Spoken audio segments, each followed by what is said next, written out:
Olá, ouvintes! Está no ar mais uma edição do Petrocast, o podcast do Sindicato dos Petroleiros de São José dos Campos e região. Hoje estamos com um tema que nas últimas semanas bombou na imprensa, nas redes sociais, na rodinha dos seus amigos com certeza e entre os petroleiros e petroleiras. COP30 e a transição energética justa. Vamos debater com quem esteve lá e é mais do que especialista no assunto, para entender onde e como estamos caminhando e se os combustíveis fósseis são mesmo os grandes vilões do fim do mundo. Estamos aqui hoje com Ticiana Álvares, que é diretora técnica do INEP e doutoranda em Economia Política Internacional pela UFRJ. Seja bem-vinda, Ticiana. Olá, um prazer falar contigo e com todos os ouvintes do Petrocast. E também estamos com Mahatma Ramos, diretor técnico do INEP e também doutorando em Sociologia e Antropologia, também pela UFRJ. Ele também é membro do Conselho de Desenvolvimento Econômico Social Sustentável do governo Lula. Seja bem-vindo. Mais uma vez, obrigado ao convite do Sindipetro São José dos Campos. É um prazer estar aqui com vocês e poder trocar essa ideia. Legal. E muito obrigada já também vocês por arranjarem esse espacinho na agenda aí, que sei que não está sendo fácil. E também para participar desse papo, outra pessoa que a agenda não está sendo fácil, é o diretor do nosso Sindipetro, São José dos Campos, Adam Suzuki, que agora eu só vou chamá-lo por Suzuki. Tudo bem, Suzuki? Tudo bem? Tudo ótimo, pessoal, tudo certo, tudo bom, Tiziana, tudo bom, Mahatma? É um prazer participar de novo, né? Tamo aí e segue o baile. Bom, já começo, né, assim, perguntando, é meio ampla a pergunta, mas aí vocês vão caindo aí na percepção de vocês. Como que foi participar desta COP, né? Porque sempre a gente fica com essa curiosidade, né, quando a gente conversa com quem foi. Vocês podem contar um pouco para os nossos ouvintes onde vocês estiveram, qual que é o balanço da experiência de vocês, de acordo com o que vocês foram lá para fazer, assim, o que que foi feito, né? E como pode até esbarrar em uma percepção pessoal, a Tice mesmo, acho que tem mais de uma COP, né? Como que foi para vocês essa participação? Posso começar, Marra? Por favor. Bom, primeiro dizer que essa COP ela acontece num momento de grandes incertezas, né, no cenário internacional, incertezas geopolíticas, crise do multilateralismo, esvaziamento dessa agenda, né, com a ausência dos Estados Unidos. Então, acho que foi um desafio muito grande para o Brasil organizar essa COP na cidade de Belém, né, no meio da Amazônia brasileira, foi sem dúvidas nenhuma um grande desafio. E eu fiquei muito feliz, Raquel, Adam, Mahatma e ouvintes, porque a gente, Belém conseguiu, eu acho que trazer o que que o Brasil, e mostrar o que que o Brasil e a América do Sul têm de melhor na sua diversidade, recebeu muito bem as pessoas que tiveram lá, apesar de tudo que a imprensa ficou pautando que não teria capacidade, pelo contrário, acho que Belém deu um show de acolhimento, e aí, entrando um pouco nos espaços que a gente participou, né? O Mahatma também pode falar depois, mas a COP do Brasil, diferente das outras COPs, pelo menos das que eu participei antes, além da parte formal da COP, que é a Blue Zone, a Green Zone, né, as zonas azul e verde, a zona verde sempre é aberta para todo mundo, mas a zona azul tem uma grande restrição, né, ela é para as delegações oficiais dos países, mas Belém e a COP do Brasil deram para o público que participou vários outros espaços de participação e de inclusão, né? Então, a gente teve uma cúpula dos povos que foi um espaço de cerca de 25 mil participantes, né, dos movimentos sociais, das comunidades, então uma participação forte na cúpula dos povos na Universidade Federal do Pará, mas tiveram vários outros espaços onde também aconteceram atividades da COP30. Então, uma coisa que me chamou muito a atenção, que eu achei muito interessante de ver, é que a gente viu realmente a população de Belém interessada em participar da COP. Então, essa agenda, que às vezes é uma agenda muito do discurso, muito distante das pessoas mesmo, né? Ela se fez muito presente durante a COP30. Eu tenho certeza que deixou um legado para a população no ponto de vista da conscientização da agenda climática. Então, para além das grandes conquistas da COP, falar aqui daqui a pouco, eu queria destacar isso, o impacto que as pautas da COP deixaram, né, esse legado mais subjetivo, digamos assim, no imaginário das pessoas do Pará e das pessoas do Brasil, e, enfim, dessa participação mais ampla que teve a COP, né? Então, no imaginário das pessoas, eu acho que isso vai ter um resultado muito positivo para o Brasil, mas também para todos os participantes da COP. Mahá? Bom, eu também faço coro a Tiziana, né? Essa foi a primeira COP que eu fui. O Brasil deu essa oportunidade para mim, mas eu acho que também, como a Tiziana chamou atenção, é uma oportunidade, né, para participação, diálogo social, né? A primeira vez que se realiza uma COP na Amazônia, eu acho que ficou uma marca da participação dos povos tradicionais, povos indígenas e quilombolas que tiveram uma presença marcante, né? E eu acho que essa foi uma contribuição brasileira. Nós, nas últimas 3 edições das COPs, né, dessas conferências das partes, no Egito, nos Emirados Árabes e no Azerbaijão, a participação popular da sociedade civil foi muito restritiva. Nós não tivemos essa multiplicidade de eventos, né? Então, em Belém, nós tivemos tanto o espaço institucional, que a Tiziana chamou a atenção, da Blue e da Green Zone, mas nós tivemos a Cúpula dos Povos. Eu vi agora a notícia recente desse balanço da COP, que mais de 300 mil pessoas acessaram a Green Zone, então mostra que efetivamente envolveu a sociedade brasileira e principalmente a população local paraense, né? Não só no debate, mas mostrou uma sede da população brasileira de participação, de interesse no debate sobre a crise climática e também de conhecimento, né? Eu acho que a sociedade local mostrou que estava muito interessada nesse debate. E para nós, do INEP, da FUP, né, do conjunto de sindicatos que representam a Federação Única dos Petroleiros, é um espaço importante, né, de diálogo institucional. Então, nós conseguimos, né, como INEP, como FUP, ampliar o alcance dos nossos posicionamentos sobre a transição energética justa, que a gente já vem construindo há alguns anos, né? Isso está manifesto tanto em documentos públicos da FUP, mas também no livro do INEP, que debate o papel e os desafios e potencialidades associadas à transição energética no Brasil.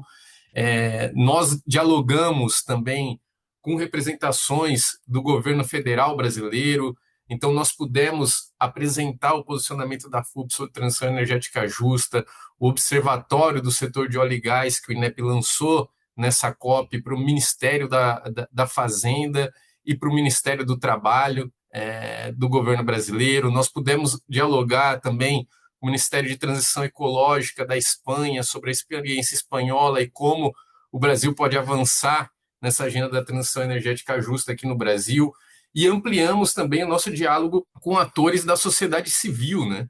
Então, a gente que já tradicionalmente, né, debate e constrói coletivamente os nossos posicionamentos em parceria com a CUT, né, Central Única dos Trabalhadores, com o MAB, com a Plataforma Operário Camponesa da Água e Energia de maneira mais geral, com o movimento da Marcha Mundial das Mulheres e outros movimentos populares no Brasil, a gente pôde intensificar o nosso debate com outros sindicatos latino-americanos e do Sul Global, com organizações da academia, né? Então, pesquisadores de Oxford, de institutos de pesquisas internacionais que a gente já conhecia, mas não tinha tido a oportunidade de dialogar presencialmente. Isso aprimora a qualidade da produção, do olhar do INEP e também do movimento sindical sobre a agenda climática.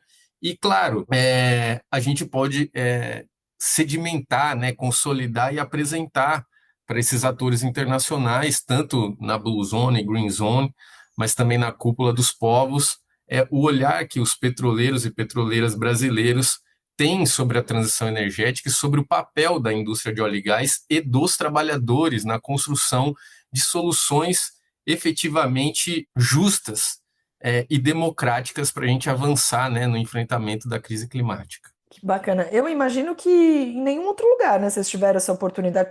Tem alguma outra conferência, ou congresso, ou assembleia que vocês consigam juntar tantas representatividades de diferentes polos, né, setor público, privado, internacionais no mesmo lugar? Acho que a COP é o único lugar, né, que isso acontece.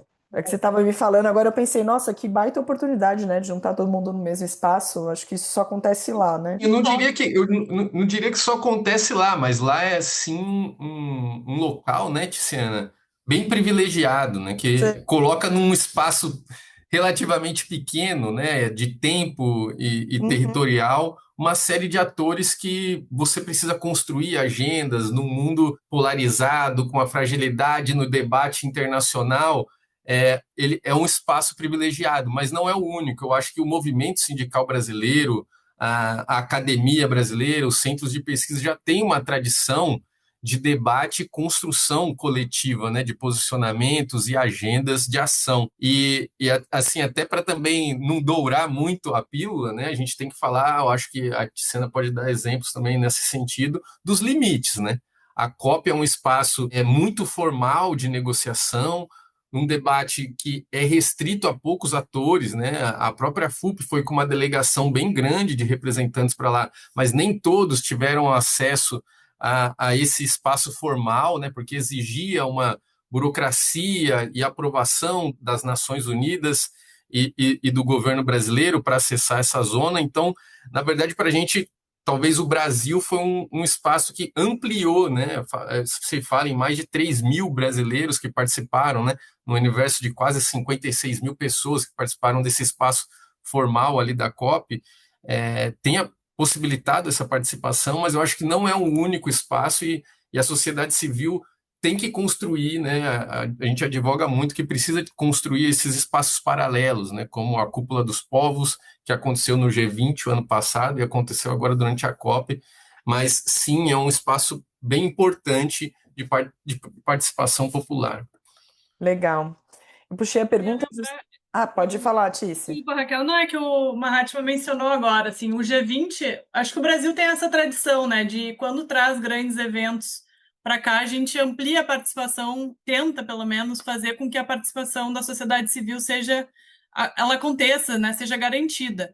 Claro que às vezes com muito mais luta da sociedade civil para que isso aconteça, e às vezes com maior estímulo oficial, digamos assim. Então, o G20 também foi um espaço desse. Só que a diferença é que a COP ela existe justamente para debater as mudanças climáticas. Então, nesse sentido, é o maior espaço de congregação das pessoas em torno de um objetivo comum, né, que é o enfrentamento aí às mudanças climáticas.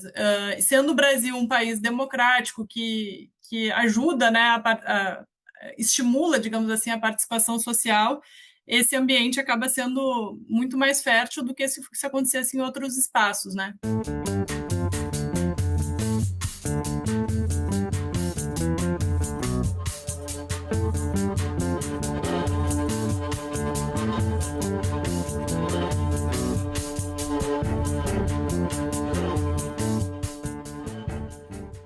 E muito a gente leu aqui na imprensa, e eu faço essas perguntas, tipo essa que eu acabei de fazer, justamente para também trazer para os nossos ouvintes, né, esse ponto de vista de quem não, né, de quem esteve lá versus a gente que não esteve, né? E muito a gente se leu, né, uma cobertura, até diria, né, assim, grande e massiva sobre o fim do uso, né, dos combustíveis fósseis, que teve até enterro simbólico. Como que esse debate se deu por lá na real? Ele foi produtivo? Teve entraves? Vocês podem falar um pouquinho sobre o mapa do caminho, né? Que a gente também viu essas palavrinhas aí na imprensa bombando, né? Vocês podem falar um pouquinho para a gente desse debate em si? Claro. Bom, a gente sabe que tem uma pressão grande, né, principalmente por parte tanto dos países que já promoveram o seu desenvolvimento, quanto dos países que não detêm segurança energética. Então, vem muito também para que aqueles países que hoje não têm segurança energética possam, no futuro, de outras fontes energéticas, né, ter um melhor posicionamento nessa geopolítica da energia, mas tem uma pressão muito grande, né, que também, obviamente, responde e dialoga com o enfrentamento à crise climática, já que os combustíveis fósseis são os principais responsáveis pelas emissões de gases de efeito estufa no mundo, né? Diferente do Brasil, mas no mundo, sim, são, vamos chamar assim, né, os grandes vilões das mudanças climáticas. Então, sempre, naturalmente, na COP tem esse debate com força, né, tem essa pressão, e o governo brasileiro, eu acho que numa atitude muito responsável, tentou incluir, né, a presidência brasileira tentou incluir no texto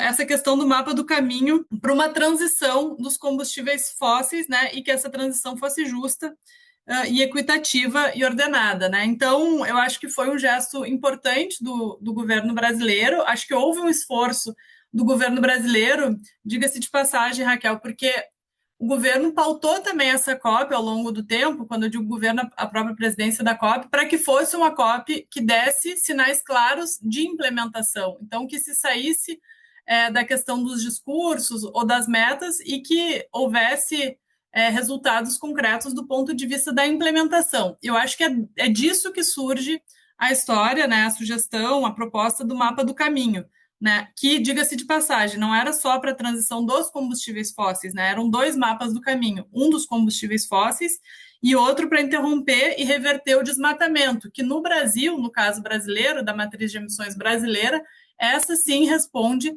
por metade das emissões de gás de efeito estufa. Então, para nós, era importante também colocar, né, eu ia te perguntar, desculpa te cortar, mas eu ia perguntar justamente quais são os vilões do Brasil, né? Que você falou que mundialmente, sim, são os combustíveis fósseis, e aí eu ia perguntar, no Brasil, quem são eles? É o desmatamento. É o desmatamento e a mudança no uso da terra, né?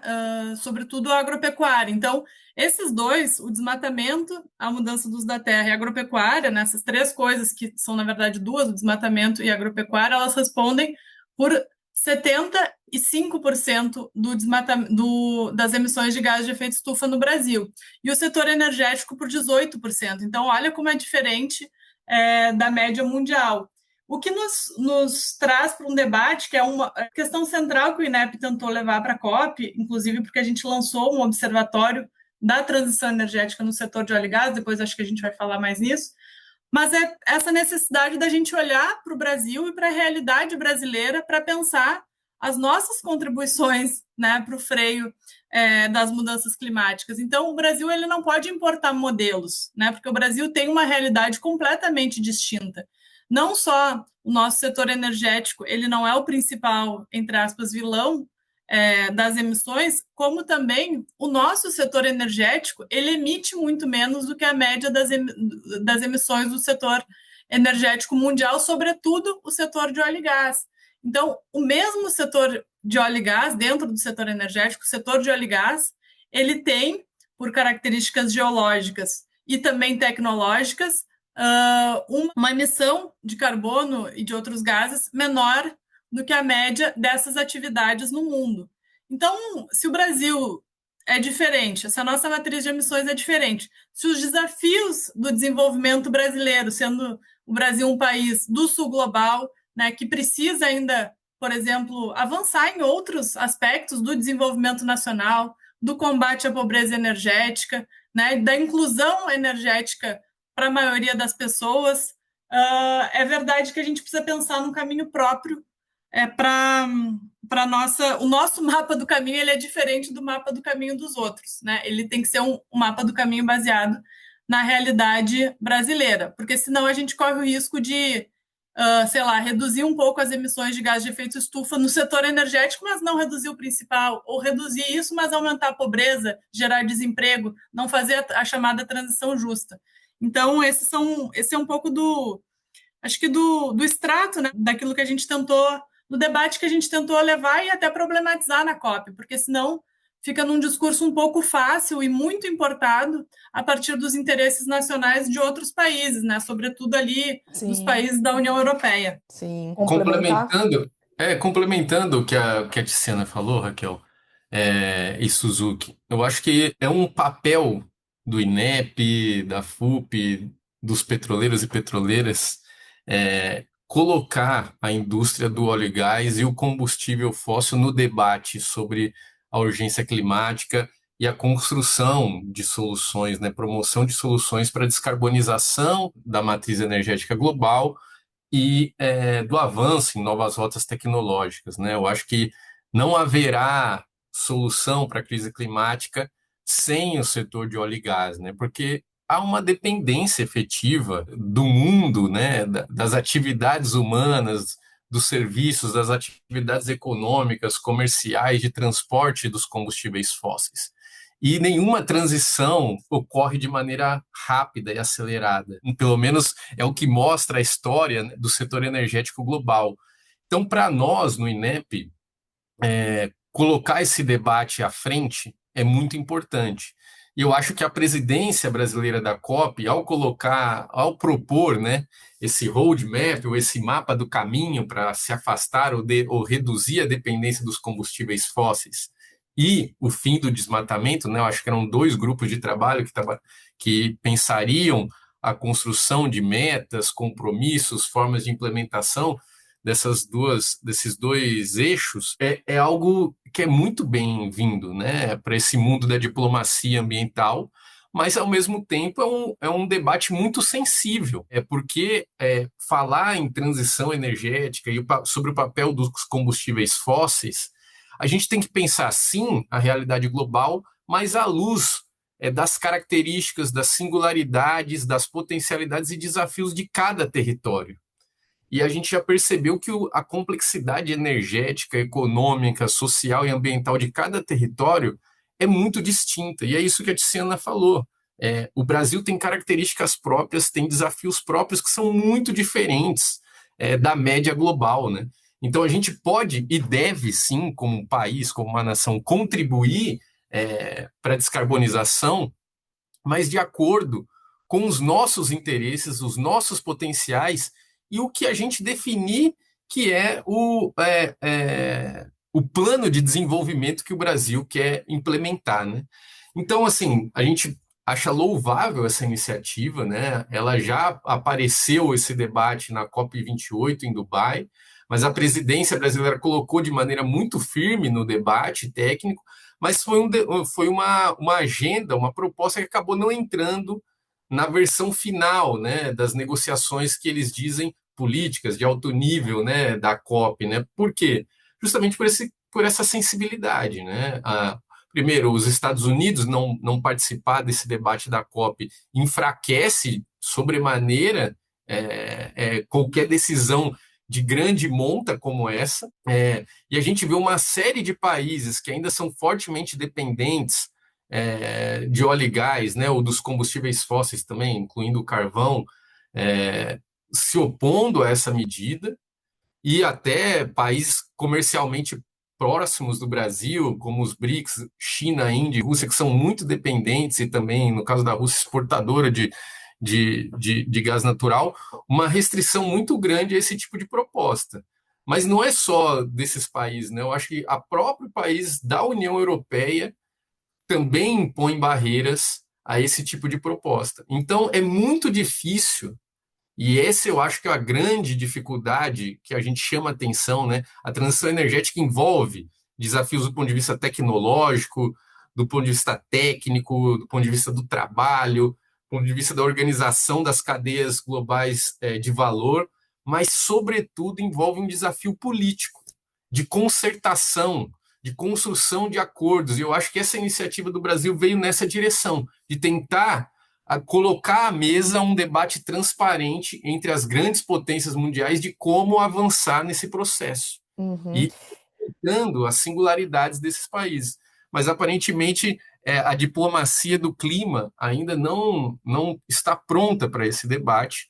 Eu acho que isso ficou muito expresso, né, nessa decisão final, o fato desse mapa do caminho para a saída dos combustíveis fósseis ter ficado afastado. Mas aí eu reforço, para o Brasil, essa transição ainda vai ser lenta, porque a gente, mesmo tendo uma matriz elétrica, uma matriz energética muito mais sustentável que o resto do mundo, a gente tem desafios para a descarbonização da nossa matriz, seja pelo enfrentamento do desmatamento e das emissões da agropecuária, que são majoritárias no Brasil, mas também de descarbonização, né, do nosso setor de transporte, que ainda é muito dependente, né, de diesel e dos combustíveis fósseis.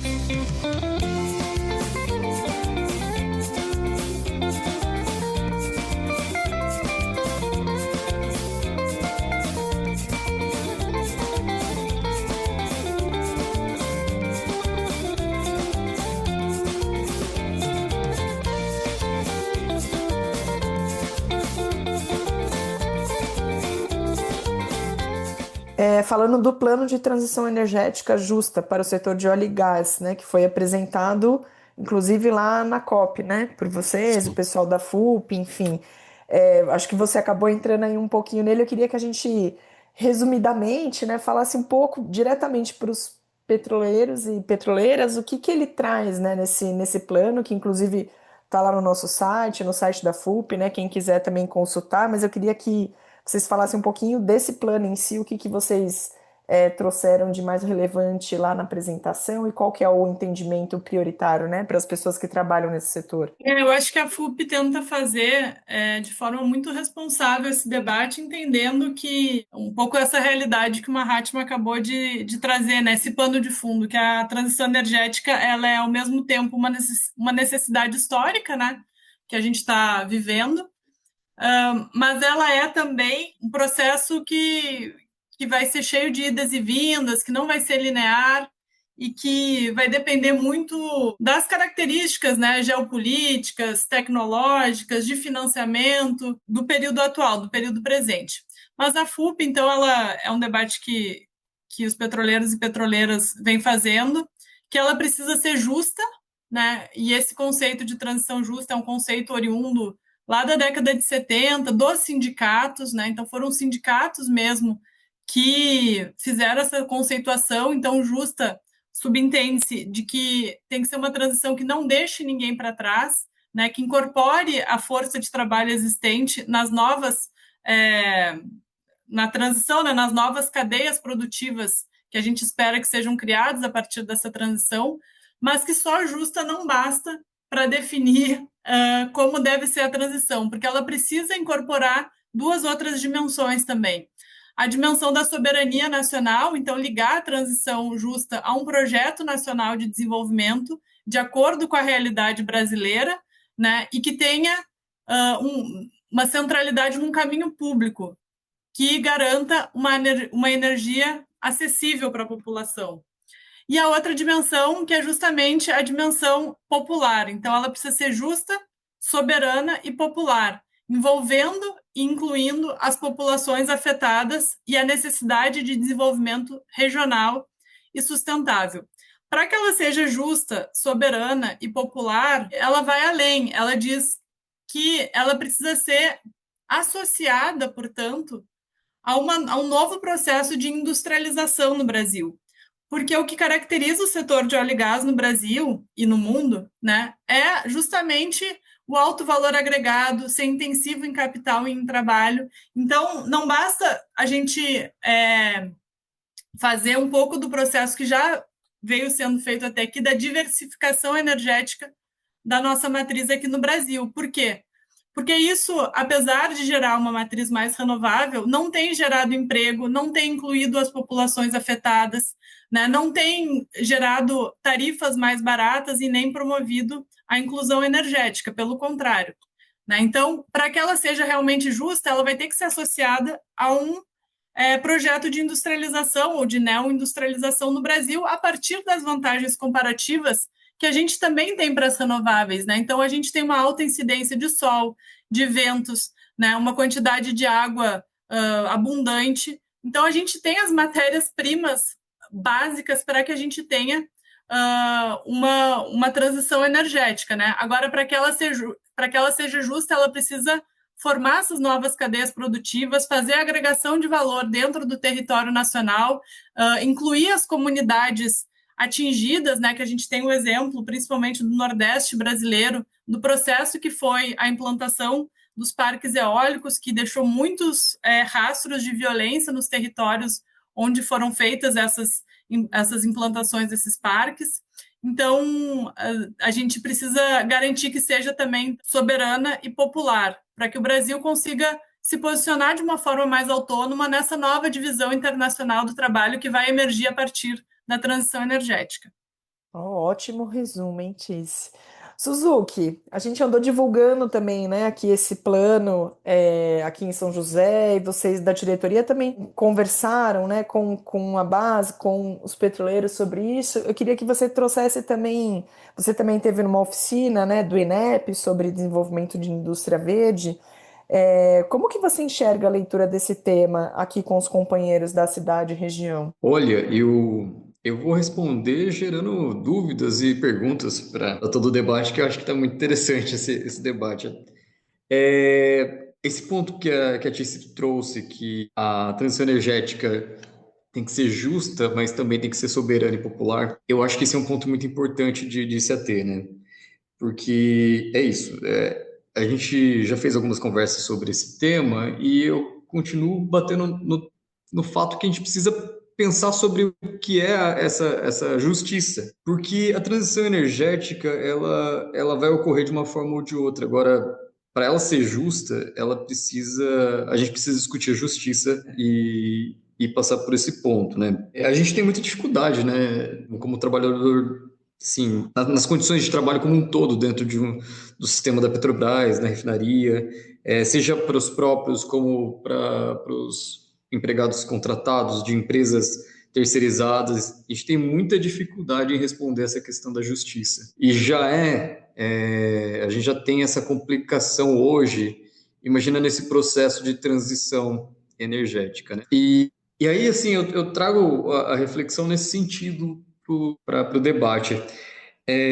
Acho que sim, pensar na transição energética justa num cenário onde a gente vê cada vez mais uma concentração de renda na mão de poucas pessoas, setor privado, uma forte pressão por privatizar empresas, uma dificuldade tremenda em defender as estatais.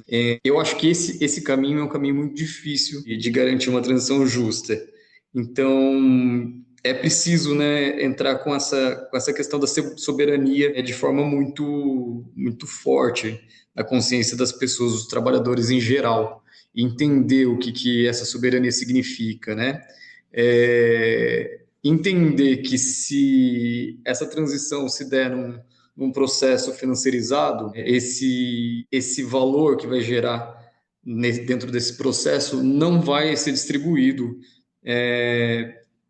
entre as pessoas e muito provavelmente não vai gerar soberania. A soberania vai estar em jogo no sentido de que os interesses privados vão sobrepor ao interesse da nação. Uhum. Então, isso é um ponto muito importante acho que da gente trazer para o jogo, né? Uhum. Como que a gente vai pensar numa transição justa, popular e soberana se a gente não tornar a Petrobras cada vez mais estatal, né, no sentido de distribuir esse lucro entre as pessoas, né, que é, de fato, um fato de soberania. Então, eu acho que esses são os pontos que interessa discutir, né, quando a gente fala de transição energética justa.